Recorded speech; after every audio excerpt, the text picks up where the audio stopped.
Hi folks, welcome to the Cannabis Corner. I'm your host, Kerry Burns. This week we're going to finish up our part 2 of the Marijuana Tax Act. And during the 2 years prior to the 1937 passage of the act in October, Anslinger, our big drug czar, they were all meeting in private behind closed doors with all their cronies and stuff. And they were trying to figure out a way to get this tax act through to the House and the Senate and stuff, because they knew for the most part it was very unconstitutional. Anslinger himself admitted later that he had his own doubts about the unconstitutionality of the entire act anyway, but Oliphant, his chief counsel at the time, convinced him that this would go through. And of course, anytime the cronies get together and they want something to happen, guess what happens? It gets passed. But during these private meetings for 2 years, they did not invite the scientific community in. They did not invite the medical community in. They didn't invite the public in. It was strictly, let's sit around here and come up with this, and we're going to pass this. So it makes you think that there were some very crooked, underhanded things going on, particularly with the business elite and the people who owned all the businesses and manufacturings that were going to be hindered if this act didn't get passed. One sad part about the whole thing, though, is that we went from a society that was pretty much organic-based, pesticide-free, sort of a natural type of society, into the synthetic society. As soon as the Marijuana Tax Act was passed, hemp production fell off the map. The people went to all of these synthetic fibers, and then before too long, Monsanto starts turning out all of these dangerous pesticides and chemicals. We totally got away from this natural type of living.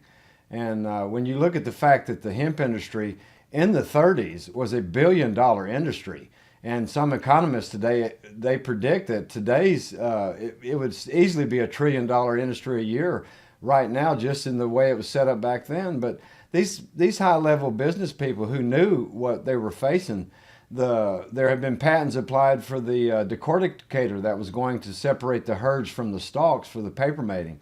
Already they were hammered for the fact that you could produce 4 times the amount of hemp for the same amount of cost that it took to do wood and wood pulp. The decorticator patent was being filed for. Also, there was a thrashing machine that was going to automatically harvest the hemp. This had all been done by hand. So everything was pointing to, hey, guess what? Hemp's going to be way cheaper than it is now to even produce. And this scared these people, and they knew for a fact that none of their businesses would survive this type of thing. And that's basically what the whole premise of this Marijuana Tax Act was. There wasn't enough taxation as far as the amounts they were charging, the dollar for each transaction, the $24 a year permit, and even the people who violated this that were fined the tremendous amounts of money, between $2,000 and $5,000 in possible prison sentence. Even that was a mere drop in the bucket compared to what we were going to lose by losing the hemp industry. And when you look at a $1 billion industry in the 30s, that was a post-depression type time during this period of time when we'd just gone through the depression. In fact, we were still in the depression years, but we've got an industry there, pretty much a home industry, that's making over $1 billion. And of course, none of this was brought into account because it never comes down to what the people want. And if the people had anything to say to it, this never would have happened. In 1925, the United States went to an international narcotics conference in Geneva. It was the United States delegation that tried to get marijuana or cannabis placed on this control board by the international group. And these countries, from these foreign countries, they looked at the United States and thought, are you crazy? We're not going to put an herb on a narcotic control list. And so it failed. And for a good 10, 11 years following that, we didn't hear one report from the federal government about cannabis being dangerous, that it was a public threat, or anything like that. There was just absolutely nothing, no scuttle at all. And then all of a sudden you get these private groups that realize, hey, wait a minute, we're being threatened here. We need to do something about it. And all of a sudden it becomes the #1 issue. But during the entire topics, the conversations, the 2 years of private meetings, all of that, not one discussion was ever brought up that cannabis was dangerous or using it was dangerous. Remember, nobody has ever died from cannabis, nor has there ever been an emergency room visit for cannabis. This was true back then. There were dosages being given to children that equaled way more than what a hardcore user today would be taking in. And there never were any incidences of overdose or health issues or side effects or anything like that.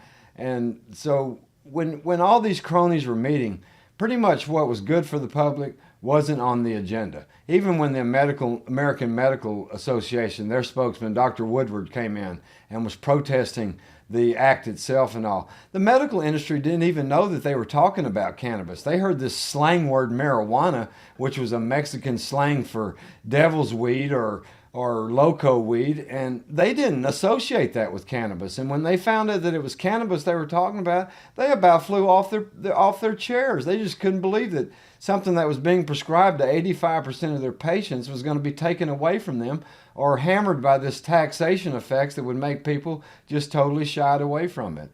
And this was all part of the plan.